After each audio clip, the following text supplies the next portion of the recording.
Alrighty, so the question was raised essentially, well, what does unanimous consent mean? And does that mean that all of the fathers need to be in agreement regarding their interpretation of Matthew 16:18 through 19? I'm going to be reading the definition of unanimous from Webster's Ninth New Collegiate Dictionary. I hope this isn't too out of date.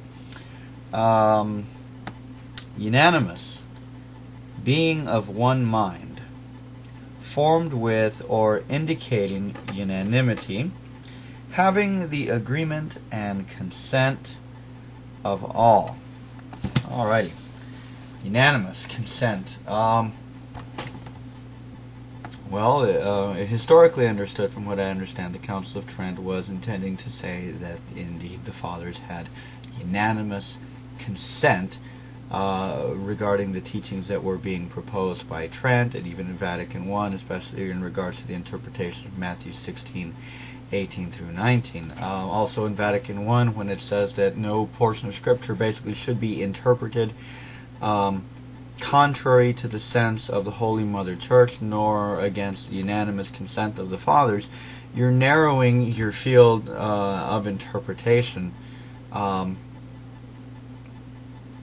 basically something that almost didn't exist. I mean, the thing that the Fathers, I guess, could say that they were united on was monotheism, the Trinity. Other things varied for the most part, especially some of their understandings of Scripture, especially when you consider that there were the two schools of interpretation. You had one that had the allegorical method of interpretation, and then you had the guys that were a little bit more in the literal interpretational view. So, I mean, already with two hermeneutic schools of understanding Scripture,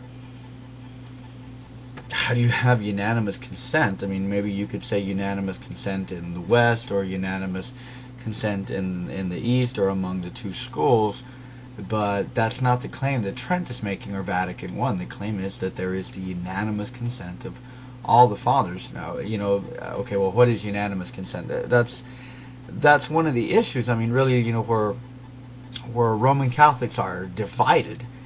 They say Protestantism is divided, therefore it's wrong. Catholicism is just as divided. That's an example right there. There are some theologians who would say that unanimous consent means unanimous consent, and others are, trying to tone that down. Well, no, it can't mean that. But then what do you have?